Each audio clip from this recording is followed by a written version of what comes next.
مع الله في لألآت النجوم وحبك الغيوم وضوء القمر احمدہ ونصلی علی رسولہ الکریم اما بعد بسم اللہ الرحمن الرحیم معزز خواتین و حضرات السلام علیکم ورحمۃ اللہ وبرکاتہ۔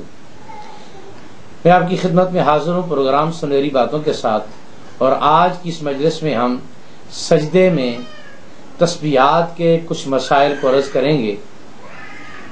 سب سے پہلا مسئلہ تو یہ ہے کہ سجدے کی حالت میں تسبیحات کے پڑھنے کا حکم کیا ہے۔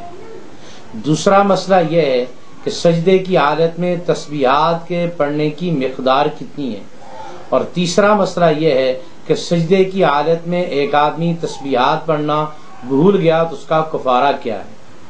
پہلا مسئلہ کہ سجدے کی حالت میں تسبیحات کے پڑھنے کا حکم کیا ہے، تو سجدے کی حالت میں تسبیحات کا پڑھنا یہ سنت ہے۔ نبی کریم صلی اللہ علیہ وسلم نے ہمیشہ سجدے کی حالت میں تسبیحات کو پڑھا۔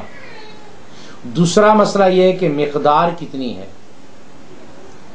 تو مقدار یہ کہ کم از کم مقدار 3 مرتبہ ہے کہ آدمی سجدے کی حالت میں 3 مرتبہ سبحان ربی الاعلی 3 مرتبہ ادا کریں۔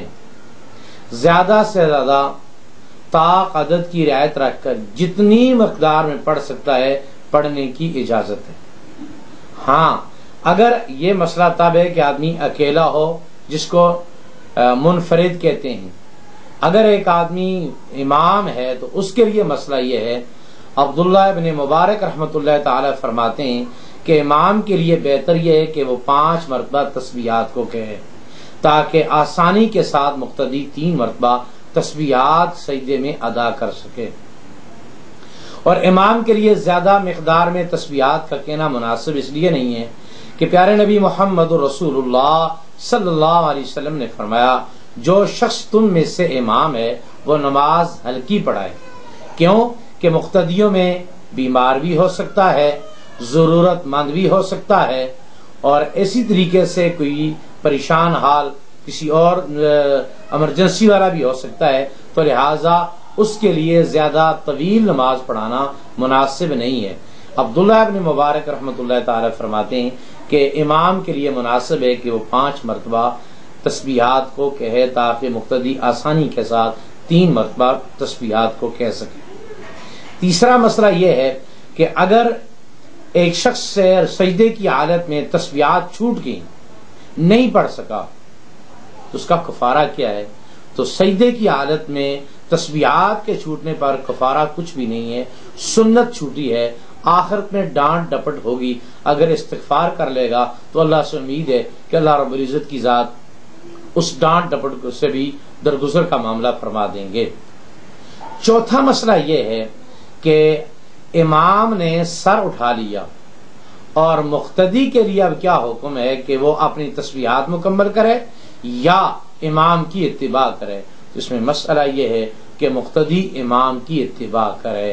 جتنی تسبیحات اس نے ادا کر لی ہیں وہ ادا ہو گئیں، جو باقی تسبیحات اس کی ہیں ان کے ادا کرنے کے بجائے اگر امام سجدے سے سر اٹھا چکا ہے اور اللہ اکبر کہہ چکا ہے تو مقتدی کے لیے امام کی اتباع لازم ہے۔ تو لہٰذا مقتدی اپنی تسبیحات مکمل کرنے میں نہ رہے بلکہ امام کی اتباع کر لے۔ اللہ رب العزت کی ذات ہمیں نماز کے ہر عمل کو نبی کریم صلی اللہ علیہ وسلم کی سنت کے مطابق ادا کرنے کی توفیق نصیب فرمائے۔ السلام علیکم ورحمۃ اللہ وبرکاتہ۔